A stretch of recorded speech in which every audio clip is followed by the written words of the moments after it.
Bushcraft 101, a field guide to the art of wilderness survival, page 28. Tump lines. Tump lines are straps attached to a heavier load, such as a pack or frame. They are worn across the forehead to assist in carrying the load. In the old days, these were usually hand-woven straps that were wider where they stretched over your forehead. Canoe enthusiasts of the 20th century used tump lines many times to carry heavy backpacks from canoes when fording an area in which all gear and the canoe had to be transported from one navigable waterway to another. This is called portaging. An easy way to fashion a tump line is to use the rope or webbing mentioned earlier and add a girth strap from a saddle between the lines. The girth strap is a padded strap for the girdle of a horse. This can be used as a padded shoulder strap tied in the middle of the tump line from each end at the area to be used across the forehead. You can also repurpose this as a wider and more comfortable shoulder strap in conjunction with a bedroll. For the most part, in this day and age, with the new designs of modern pack tump lines are unnecessary, but they can be useful when doing things in a more minimal fashion and trying to get the most for your gear. I can tell you that a tump line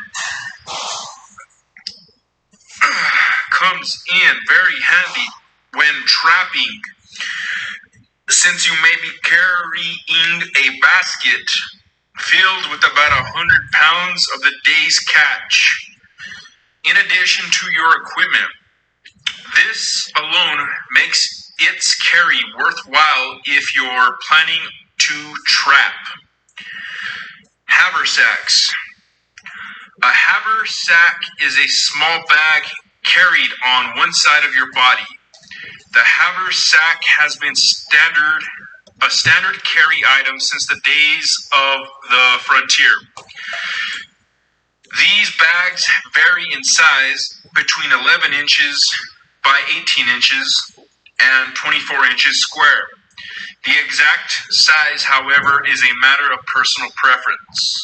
Construction is usually of cloth or leather. Many haversacks are water resistant, made from oilcloth or handmade wax canvas. This, page 29. This device is used to carry items that are of immediate importance or items you collect along the journey. Never overstuff this bag to the point that you have no more room, especially for things you find along the trail. You may need room to store quick tinder sources or bird's nest materials. Bushcraft tip. Belt pouches, usually made of leather, are where the bushcrafter keeps his or her main fire kit, possibly a spare carving knife or jackknife. It is your wallet, so to speak, used to carry the most important items you may need, especially if you have left everything else behind at camp or if you lose your supplies. The size of this pouch is optional, but you don't want it so big as to become cumbersome while moving about. Personal carry kit for the traveler afoot. Once you've selected your pack or packs, you must decide what to put in it. The following is a general list of gear and supplies. This list is by no means exhaustive.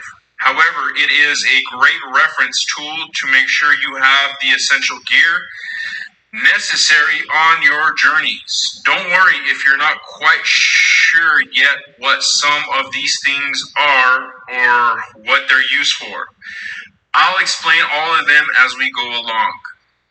Pockets, jackknife, compass, lighter, belt, sheath knife, kukusa, a traditional wooden cup or on toggle,